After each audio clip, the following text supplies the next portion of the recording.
السلام عليكم اخواتي، كيف حالكم؟ كنتمنى تكونوا كاملين بخير وعلى خير وبصحه وراحه البال.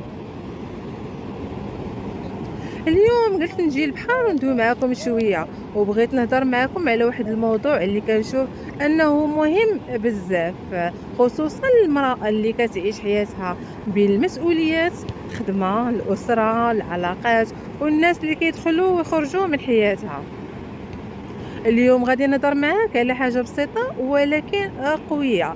كوني امرأة واعية، كوني فايقة وما تعيشيش حياتك وانت كتقولي ماشي مشكل راه غادي تدوز، حيت الحياة ما كتوقفش باش تسنى حتى تفهمي شنو واقع. والمشكل ان بعض النساء ما كينوضوش يفيقوا حتى كتوقع الصدمة، وحتى كتضيع فلوسها وكتقول كنت حافظت على رزقي، كون درت كون فعلت كون هذا، حتى كتكتشف في الاخر ان شي واحد ما كانش كيبغيها وما كانش كتصور انها غتوصل لهاد الدرجه. كتقول كون سمعت لذاك الاحساس اللي كان عندي، حتى كتدخل في مشكل كبير وكتقول كون حطيت الحدود من الاول ما غاديش نوصل لهاد الشيء.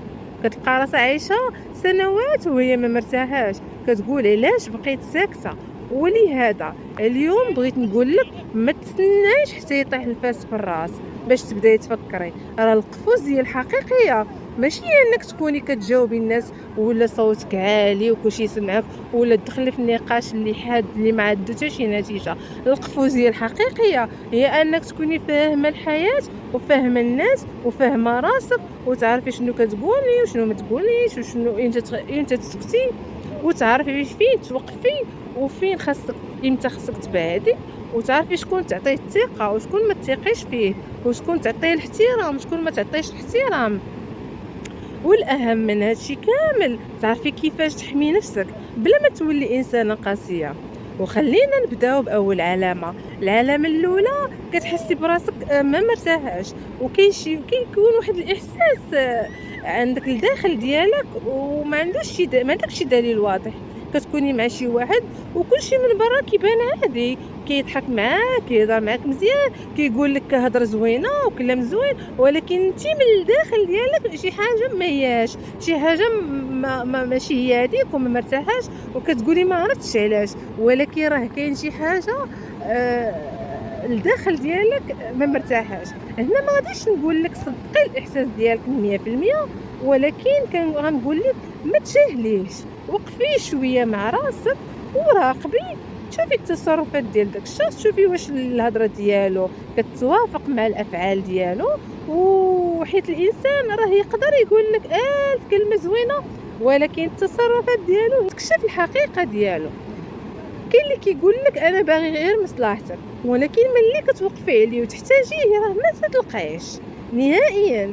وشي واحد كيقول لك انا كنحترمك وكيبقى كينقص منك قدام الناس، فين هو الاحترام اللي كيحترمك؟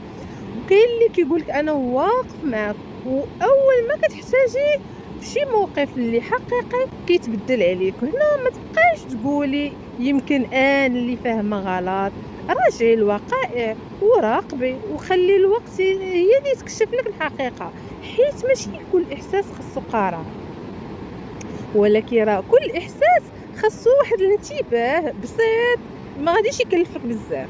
العلامه الثانيه، الجسم ديالك ما كيبقاش مرتاح. كاينين بعض النساء كيعيشوا وسط واحد الوضعيه اللي كتوترهم بشكل مستمر، كل مره كيلقاو راسهم مشدودين ما مرتاحينش، والناس ديالهم ما كيبقاش مزيان، كيكونوا عصبيين، كيحسوا براسهم ديما تحت الضغط، وحتى الجسم ديالهم كيتفاعل مع الضغط. هنا راه خاصك توقفي وتسولي راسك شنو اللي كيخليني نعيش بهذا الشكل وبهذه الوتيره. راه ماشي ضروري يكون سبب ديما واحد الشخص معين، يمكن شي خدمه ما مناسباش لك، يمكن شي محيط كيضغط عليك، يمكن شي علاقه كتستنزفك، يمكن مسؤوليات كثيره فوق طاقتك وانت مكلفه على راسك وكديري كثر من جهدك، يمكن حتى انت كتطلبي من راسك اكثر من اللازم. والمراه شي مرات كتكون قويه بزاف حتى كتنسى انها انسانه، كتقول انا راه نقدر، انا راه غادي نقدر ندوز هادي وما خاصني حتى واحد، ما محتاجه حتى شي حد، انا مستقله براسي. ولكن راه القوه ماشي انك تبقاي ساكته حتى تريبي، كيف ما كنقولوا حنا المغاربه اولا حتى تنهاري. القوه هي انك تعرفي امتى تقولي لا، امتى تقولي صافي خاصني نوقف ونشوف شنو واقع. الا كانت عندك اعراض جسديه او نفسيه مستمره، ما تفسريهاش بانها راها طاقه سلبيه او اشاره.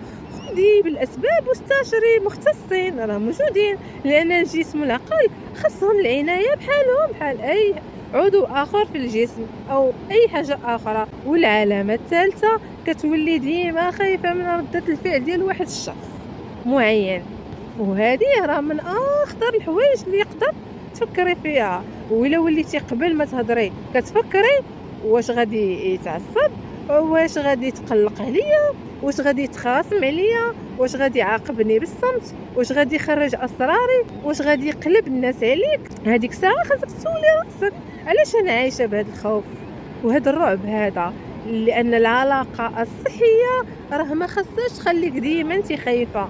ممكن نختلفوا نتناقشوا نتقلقوا، ولكن اللي ماشي طبيعي هي تبقى الوقت كامل وانت حاضيه راسك وحاضر تصرفات وحاضر واحد الخوف واحد الرعب.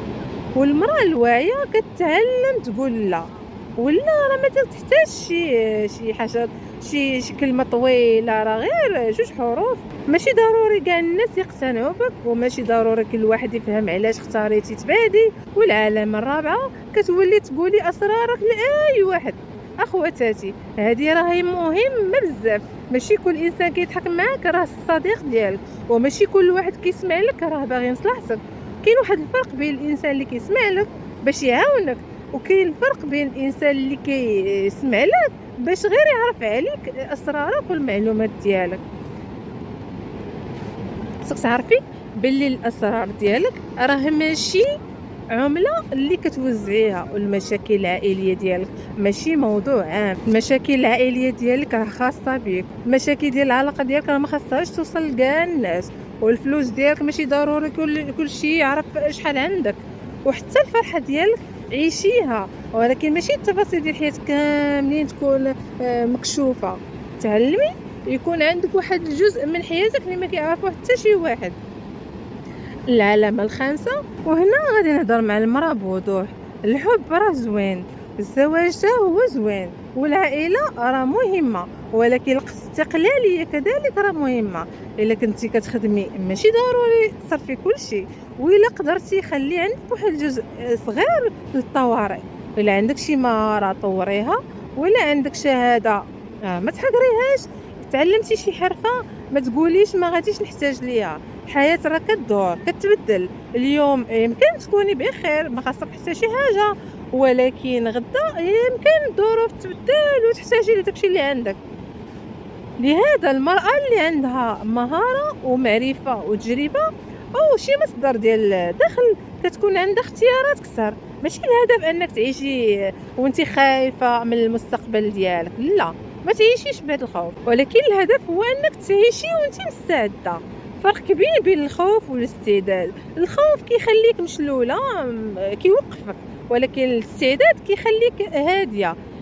العلامة السادسة كتولي كتدافعي على شخص كثر ما كيدافع على راسو. كاينين نساء كيعطيو اعذار للناس كثر من الناس كيعطيوها لهم. راه عيان عنده ظروف ما قاصدش عصبي، وتا شي مرات انا فيا هاد الميزه هادي وكنحاول نحيدها مني. راه كيحبني كيبغيني، ولكن ما عارفش يعبر شي مره ولا جوج ولا ثلاثه. ولكن الا ولات حياتك كلها عباره عن اعذار كتخترعيها باش تفسري تصرفات شخص اخر، وقفي وخلي الافعال تهضر. حيت الانسان اللي فعلا باغي يحافظ عليك راه غادي يبان عليه في التصرفات.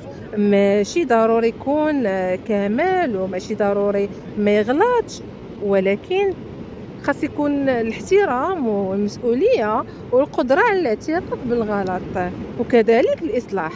العلامه السابعه اللي بغيت نوجهكم ليها، والعلامه السابعه كتولي ما عرفاش شكون انتي.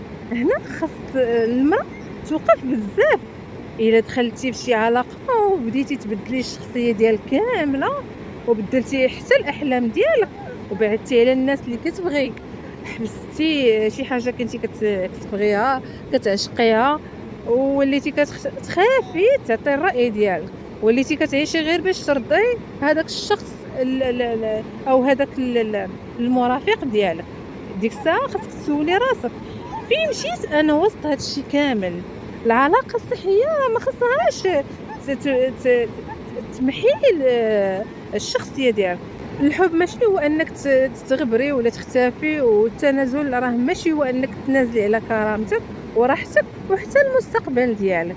نجيو للعلامه الثامنه، كتولي كتعيشي غير على واش غادي يقولوا الناس، اش غادي يقولوا عليا خوتي، الناس غادي يهضروا، وإلا تزوجتي غادي يهضروا، الا ما تزوجتيش راه غادي يهضروا، وإلا خدمتي راه غادي يهضروا، الا بدلتي خدمه حتى هي غيهضروا، وإلا نجحتي غادي يهضروا، وحتى الا فشلتي راه غادي يهضروا. اذا علاش تخلي حياتك كامله رهينه الهضره ديال الناس؟ سمعي النصيحه، خذي المفيد، ولكن القرار النهائي خاص يكون مبني على العقل والواقع، ماشي على شنو غادي يقولوا عليا.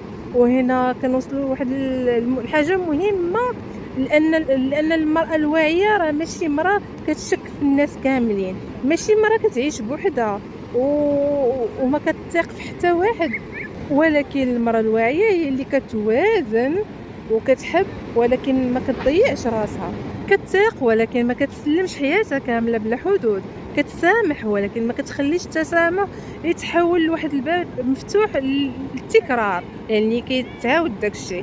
كتعطي الفرص ولكن كتراقب الافعال، كتحلم ولكن كتخلي رجليها في الارض، وكتكون ظريفه طيبه ولكن ماشي ساذجه عاوتاني. هنا الفرق كبير. الطيبه راه ماشي هي السذاجه، تقدري تكوني بنت الناس وحنينه وكتعاوني كتوقفي مع الناس، وفي نفس الوقت تعرفي تقولي هادشي راه ما مناسبنيش، هاد التصرف راه ما غاديش نقبلو، وها هما الحدود ديالي. هنا غادي نوقف، ما خاصكش تحسي بالذنب. واهم حاجه بغيت نختم بها، الا كنتي اليوم فشي وضعيه ما مرتاحاش فيها، ما تاخديش قرار كبير غير بسبب الهضره ديالي او كلام ديال شي واحد.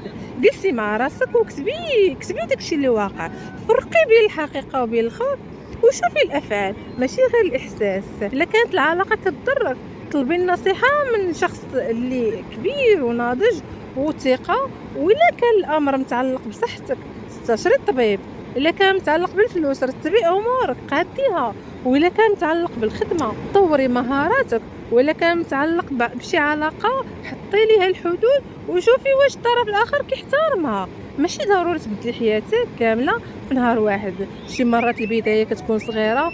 تعلمي مهاره، جمعي شويه ديال الفلوس، وقفي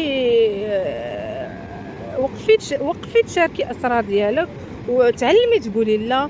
اهتمي براسك وطلبي المساعده، وبداي تشوفي حياتك بواحد العين جديده ورؤيه مختلفه.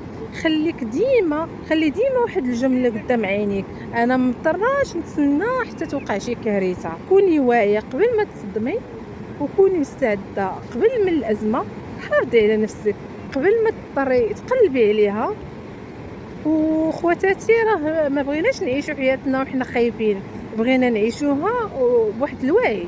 ما بغيناش نتشكوا في كل واحد كنتعاملوا معاه. بغينا نتعلموا كيفاش نميزوا بين الانسان اللي يستاهل الثقه والانسان اللي خصنا نحطوا معاه حدود. ما بغيناش نوليو قاصحين في نفس الوقت، بغينا نبقاو مزيانين طيبين ولكن بواحد الوعي. حيت الدنيا ما كتطلبش منك تكوني شريره باش تحمي راسك، كتطلب منك غير تكوني فايقه. في الاخير، الا كانت هذه الرساله وصلت لقلبك، خلي لي رايك في التعليقات. الا عجبكم هذا النوع ديال المحتوى، خلي تعليق. بغيتكم تحطوا لي في التعليقات شنو هي اهم حاجه تعلمتيها من الحياه وكنتي كتمني تعرفيها بكري. الا عجبك هذا المحتوى، ديري لايك واشتركي في القناه باش توصلكوا الحلقات الجايه. نتلاقاو في موضوع جديد ان شاء الله، ونتمنى من قلبي كل وحده فيكم تكون بخير، مرتاحه، واعيه، وقادره تحافظ على نفسها وعلى المستقبل ديالها. دمتم بخير والى اللقاء.